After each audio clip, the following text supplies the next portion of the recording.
Welcome to Small World Geopolitics. I'm David Small. So much of what's happened with this war is so unpredictable and irrational and erratic and kind of crazy. But this announcement by Trump that there's a 5-day ceasefire on attacks on civilian infrastructure, and this has come out as a result of extended and productive talks with Iran, is just takes the cake. Especially because within moments of this being announced, Iran completely denied it. Iran said no such talks it took place, not directly, not indirectly. So we have this situation where two things are being claimed which are the polar opposite, and they can't both be true. So who do we believe? Well, I mean, Trump has a pretty long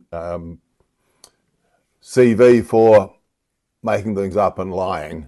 So we could go for that. But more importantly, I suppose, it's worth looking at why either party might be lying about this, since one of them is. I can't think of any reason why, if there had been productive talks going on that Trump described, why would Iran deny that they had been taking place? I honestly can't think of any reason at all. Perhaps you can. If you can, leave a question, leave a comment below, and I'd be very interested to hear it. What I can think of, though, is lots of reasons why Trump would lie about it. And the obvious one, which other people have already mentioned, is that he is concerned that oil prices were skyrocketing, that markets were wobbling, and he wanted to settle the nerves of the markets. It was just before the opening of markets on Monday that he wanted to address this, because gas prices were soaring and the markets were under trouble. Why is that a problem for him? I mean, he might have been possibly under some pressure from the vassal states of Europe and so on, but why has he ever kind of cared about that? Is he really lying because he wants these indicators to improve, because he wants the global economy to be in a sounder position? Did he do this just to improve the markets? Well, yes and no, I think, is the answer. He did want the markets to respond positively, and they did. But since when has Trump cared about the global economy? Since when has Trump cared about anything other than his own personal interests, his own personal benefits? Never, really.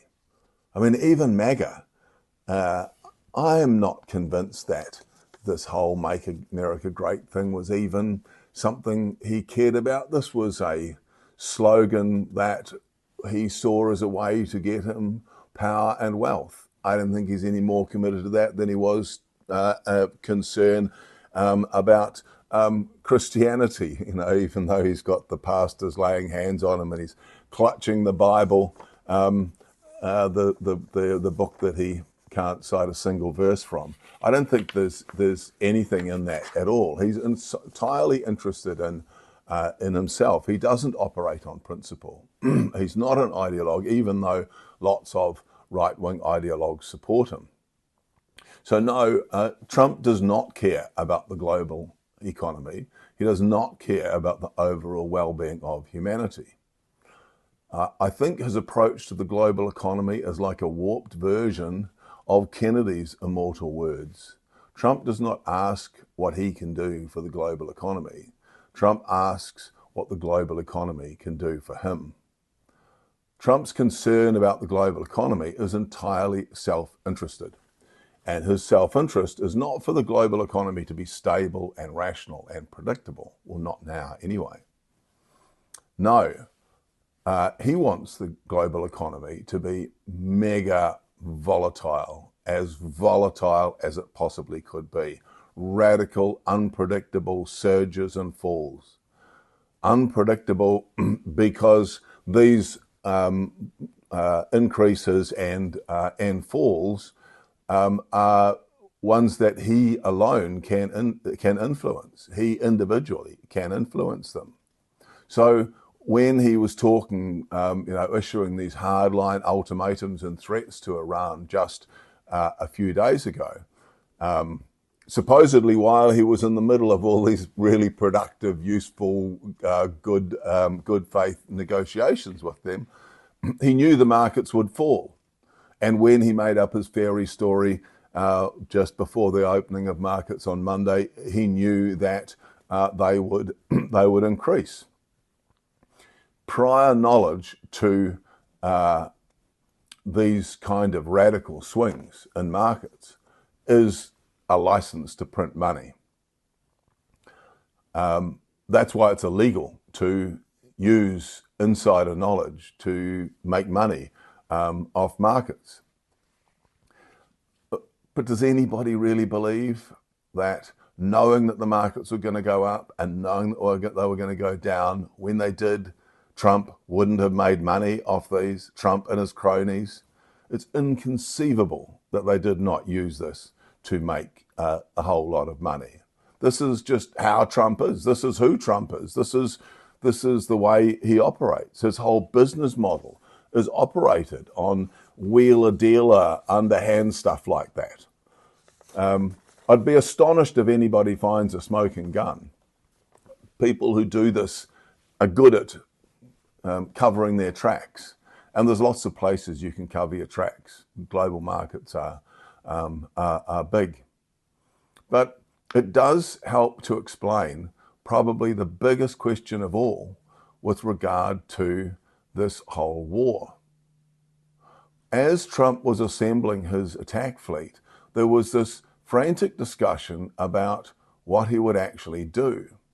And the reason for that is that an attack of the kind that he did carry out made no sense at all. It was easy to predict that if Trump did authorize an attack like this, well, then this is what would happen.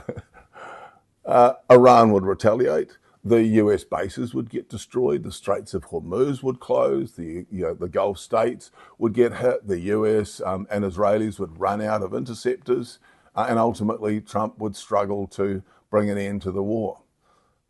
Because Iran, having been exceptionally conciliatory in those negotiations that it thought were about a settlement prior to the war, is now in no mood to compromise. And it's pretty clear they will not stop until and unless they are satisfied that the US and Israel cannot just simply launch another war of aggression against them. Even I could see that this is what was going to happen. And I don't have the resources of the US intelligence committee to draw on.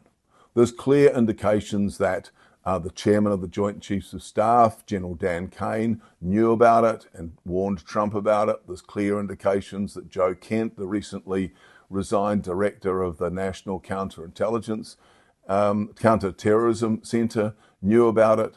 It was obvious that an attack like this would trigger off a chain of events that would be extremely costly and would be extremely chaotic. And Trump is supposed to be surprised about what happened. He says he's surprised the Straits of Hormuz were closed. How could he possibly be?